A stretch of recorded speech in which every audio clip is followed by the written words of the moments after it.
Hi అండి. Welcome to my channel. అందరూ ఎలా ఉన్నారు? బాగున్నారా? ఇవాళ మనందరికీ ఎంతో ఇష్టమైన సాంబార్ రెసిపీ పోస్ట్ చేస్తున్నాను. మనం ఏ ఫంక్షన్ అయినా, మన ఇంట్లో చిన్న చిన్న గెట్ టుగెదర్స్ ఉన్నా, ఏదైనా కానీ మనకి సాంబార్ లేకుండా అయితే కంప్లీట్ అవ్వదు కదండీ! మన ఫుడ్ మెనూ అనేది. అలాంటి సాంబార్ రెసిపీ నేను సింపుల్‌గా ఎలా చేస్తానో మీకు చూపిస్తాను. నేను చేసిన ఈ ప్రాసెస్‌లో మీరు కూడా ట్రై చేయండి ఒకసారి. మీరే చెప్తారు సాంబార్ బాగా కుదిరింది అని. ఈ సాంబార్ రెసిపీ ఎలా చేయాలో చూసేద్దామా? ఫస్ట్ అయితే కందిపప్పు తీసుకోండి. కందిపప్పు గ్లాస్ గానీ, ఒక చిన్న కప్పు కానీ కొలత తీసుకోండి. నేను 2 కప్స్ కందిపప్పు తీసుకున్నాను. మంచిగా ఒక 3, 4 సార్లు కడిగేసి పెట్టుకోండి. ఒక కప్పుకి మనం 1 గ్లాస్ వాటర్ పోస్తామనమాట.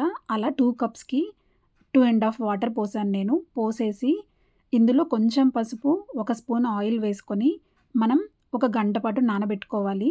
ఫస్ట్ అయితే మనం నానబెట్టేసి పక్కన పెట్టేసుకోవాలండి.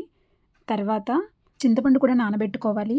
మనం నిమ్మకాయ సైజ్ అంతా మెజర్‌మెంట్ తీసుకొని 2 నిమ్మకాయల్లాగా మనం ఈ చింతపండు తీసుకొని నానబెట్టుకోవాలి. మంచిగా వాష్ చేసుకొని కడిగేసి పెట్టుకోవాలి. చింతపండు కూడా ఒక అరగంట సేపు నానబెట్టేసి పక్కన పెట్టేసుకోండి. నెక్స్ట్ అయితే వెజిటబుల్స్ మన ఇంట్లో ఏవైతే అవైలబుల్‌గా ఉన్నాయో వాటితో మనం సాంబార్ చేసుకోవచ్చు. కానీ ములక్కాడ కంపల్సరీ ఉండేలాగా చూసుకోండి. టేస్ట్ అయితే చాలా బాగా వస్తుంది ములక్కాడ వేస్తే. నేనైతే ములక్కాడ, అలాగే దోసకాయ, అలాగే పచ్చిమిర్చి, టమాటా, క్యారెట్, దొండకాయ, ఉల్లిపాయ ఇవి తీసుకున్నాను. బెండకాయ ఉంటే బెండకాయ కూడా వేసుకోవచ్చు. వంకాయ వేసుకోవచ్చు. ఇలా మన ఇష్టమండి. మనం ఏమైనా వేసుకోవచ్చు. వీటిని ఏం చేయాలంటే మనం ఒక 70% కుక్ అయ్యేలాగా మనం ఫస్ట్ వీటిని ఉడకబెట్టుకొని పెట్టేసుకోవాలి. నేనైతే వీటిని కొంచెం పసుపు, అలాగే ఒక హాఫ్ స్పూన్ సాల్ట్ కూడా వేసేసి 70% కుక్ అయ్యేలాగా నేను ఉడకబెట్టేశాను. ఇప్పుడు నాకు చూస్తే ఇవి మంచిగా కుక్ అయ్యాయండి. ఒకసారి వీటిని తిప్పేసుకొని మనం ఒక 10 మినిట్స్ ఉడకబెట్టుకుంటే చాలు. మంచిగా ఇవి కుక్ అయిపోయి ఉంటాయి. వీటిని కూడా ఉడకబెట్టేసుకొని మనం పక్కన పెట్టేసుకోవాలి. ఇవి ఉడుకుతున్నప్పుడే మనం కందిపప్పు స్టవ్ మీద పెట్టేసి మనం ఒక 5 విజిల్స్ వచ్చే వరకు మనం కందిపప్పు కూడా ప్యారలల్‌గా కుక్ చేసేసుకోవచ్చు. అప్పుడు మనకి ఈజీగా చేసేసుకోవడం అయిపోతుంది. ఇప్పుడు నాకైతే పప్పు చక్కగా ఉడికిపోయింది. ఈ పప్పుని నేను మ్యాష్ చేసుకుంటున్నాను. మనకి పప్పు గుత్తితో మంచిగా మెత్తగా అయిపోయేలాగా మెదిపేసుకోండి. మనం మిక్సీ ఏం పట్టాల్సిన అవసరం లేదు.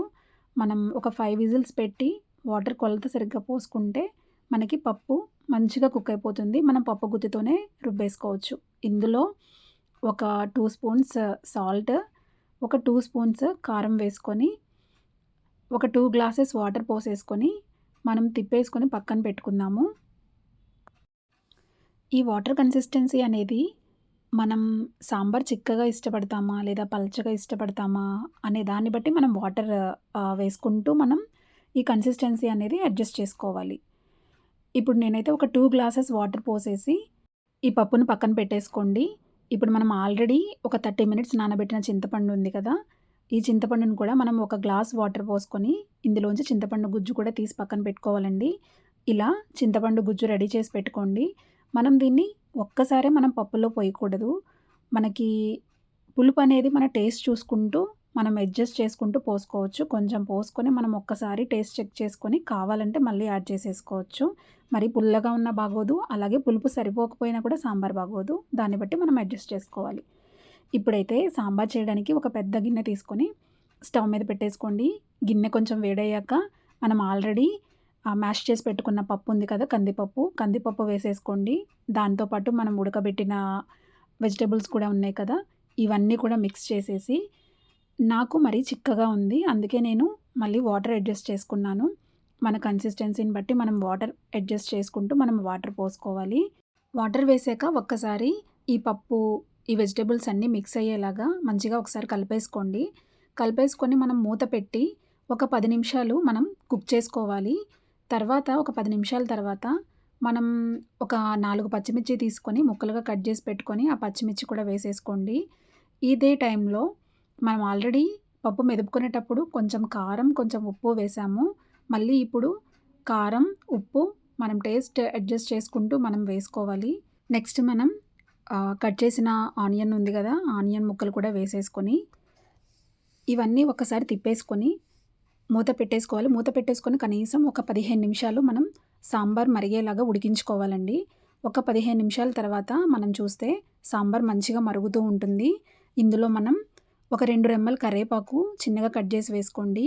అలాగే కట్ చేసిన కొత్తిమీర కూడా వేసుకొని ఒకసారి తిప్పేసుకోండి.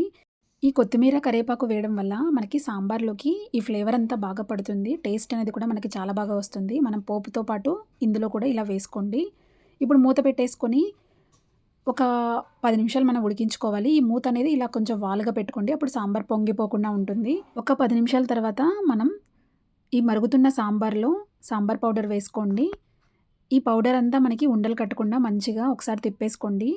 ఒకసారి తిప్పేసుకొని మనం ఒక 5 నిమిషాల పాటు ఈ సాంబార్ పౌడర్ ఫ్లేవర్ అంతా మనం ఈ పప్పుకి పట్టేలాగా మనం మూత పెట్టేసుకొని ఒక 5 నిమిషాలు మనం కుక్ చేసుకుందాము.